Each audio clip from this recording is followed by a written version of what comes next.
Aujourd'hui, on va parler d'un visionnaire qui a lancé un nouveau mouvement d'entrepreneurs en lançant 12 startups en 12 mois, il y a de ça 10 ans maintenant. Tout ça sans équipe, sans budget colossal et avec une philosophie qui aura inspiré des milliers de créateurs à travers le monde. Il aura fait le choix de partager son parcours et aura initié le building public. Tout ça en travaillant de n'importe où dans le monde et sans chercher à lever de fonds.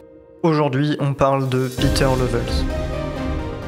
Pieter a vécu son enfance aux Pays-Bas. Il est né d'un père médecin et d'une mère avocate. Comme vous le devinez, son environnement a fortement influencé son parcours entrepreneurial. Son père nourrissait une passion pour le cinéma et souhaitait devenir réalisateur. Cependant, en raison de circonstances économiques difficiles après la Seconde Guerre mondiale, il a été contraint de choisir un parcours plus stable. Cette expérience a conduit les parents de Pieter, qui n'étaient pas réellement satisfaits de leur travail, à encourager leurs enfants à suivre leur passion et à privilégier la créativité. Dès son plus jeune âge, Pieter a été initié à divers outils créatifs, notamment la peinture, la guitare et l'utilisation de logiciels créatifs comme Photoshop. Il s'orientera cependant vers des études en administration des affaires et entrepreneuriat. Ce sera pour lui une base solide pour comprendre les enjeux du business. Pendant ses études, il prend le temps de créer une chaîne YouTube, Panda Mix Show, chaîne consacrée à la musique électronique, qui atteindra rapidement les 300 000 abonnés et lui permettra de générer des premiers revenus. En 2012, il obtient donc son master et se lance dans le monde du salariat.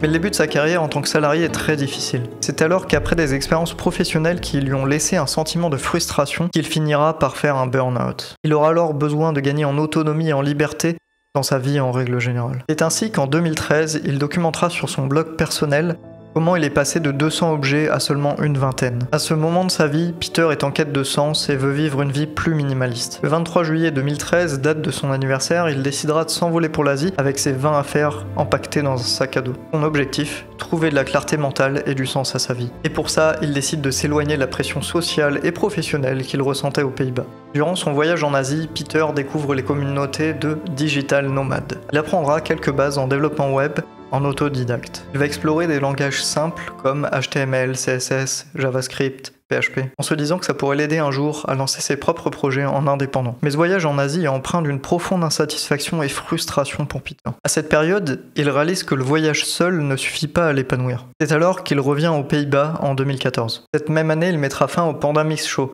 sa chaîne YouTube de drum and bass. Les relations étaient de plus en plus compliquées entre les maisons de disques et les plateformes comme YouTube ou SoundCloud. Ça devenait trop conflictuel pour Pieter. Pieter est alors revenu aux Pays-Bas, déprimé et désorienté. Il cherche activement une issue à sa situation. Il profite de ce temps pour demander des conseils à ses proches, et notamment son père. Il lui donnera un conseil qui changera à jamais sa vie. Un véritable déclic pour Pieter. Quand tu te sens mal, fais quelque chose au lieu de rester inactif. C'est alors que Pieter, motivé par le besoin de reprendre le contrôle, commence à canaliser son énergie pour entreprendre. Inspiré par le défi de Jennifer DeWalt de créer 180 sites en 180 jours, Pieter se lance le défi de créer 12 startups en 12 mois. Son projet Nomadlist est une plateforme pour aider les nomades digitaux à choisir leur destination en fonction de critères pratiques, comme le coût de la vie ou la qualité internet. Nomadlist deviendra rapidement viral, boosté notamment par le défi de Pieter de créer 12 startups en 12 mois, qui lui apportera énormément de visibilité et la communauté grandissante des digital nomades. C'est avec ce projet que Pieter commencera à avoir une reconnaissance internationale. Il commencera à générer des premiers revenus avec un système d'abonnement. Selon Pieter, il est important de pouvoir monétiser directement son site. C'est ainsi qu'il fera en sorte d'avoir une page de paiement Stripe pour pratiquement chacun de ses projets. Le succès de ce projet lui permettra aussi de reprendre confiance en lui et d'aborder la suite plus sereinement. Fort du succès de Nomadlist et de sa visibilité médiatique, Pieter décidera d'adopter une vie pleinement nomade, ce qui marque une nouvelle phase de sa vie dans laquelle il trouve un équilibre entre liberté et productivité. En 2015, Nomadlist devient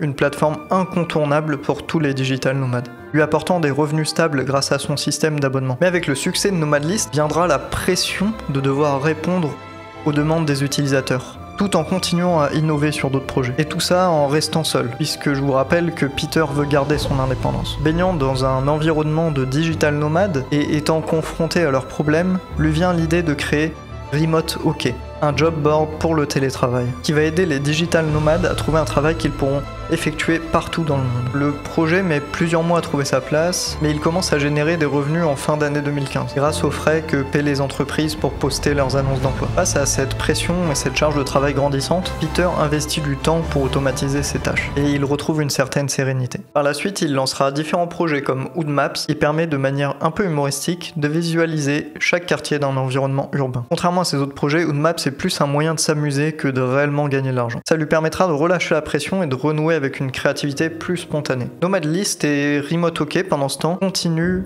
à croître alors que Peter se concentre sur des petits projets comme Hood Maps. Il est moins stressé par l'échec et se sent libre de créer ce qu'il veut. Sa popularité et sa visibilité sont grandissantes. En 2019, il devient une figure emblématique du solopreneuriat. Ça, il le doit au fait d'avoir continué à entreprendre seul et partager son avancée sur son blog et sur ses réseaux sociaux. Il commence à faire des interviews, des articles de presse parlent de lui et une communauté grandissante s'inspire de son parcours. Mais après plusieurs années de nomadisme intense, Peter commence à ressentir une certaine lassitude et son besoin de stabilité devient plus présent. En 2020, vous savez, le Covid s'abat et il eut l'effet pour Peter de booster le nombre d'utilisateurs de Remote OK. Et évidemment l'effet inverse pour Nomad List. Comme beaucoup, Peter prend ce temps pour se recentrer sur ses priorités. C'est alors qu'en 2021, il commence à rechercher de nouveaux projets qui vont le stimuler. On est en plein boom de l'intelligence artificielle générative, et Peter tombe en plein dedans. Il lancera alors Interior AI, qui permettra de redécorer l'intérieur de votre maison ou de votre appartement avec l'IA. Ainsi qu'Avatar AI, ces projets deviennent vite viraux et Peter se sent hyper inspiré par toutes les possibilités de l'intelligence artificielle générative. Il pivote alors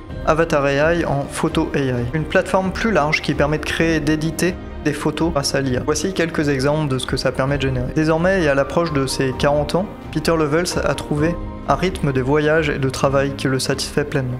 Il prend du temps pour expérimenter et innover. Et il est devenu la figure emblématique des solopreneurs et indie hackers et il a inspiré de nombreuses personnes à travers le monde. Maintenant, si vous voulez suivre ma propre aventure de solopreneur, vous pouvez vous abonner à cette chaîne. Et si vous êtes dans le même cas que moi, laissez un commentaire pour qu'on se donne tous de la force. Prenez des risques et kiffez, à bientôt sur la chaîne.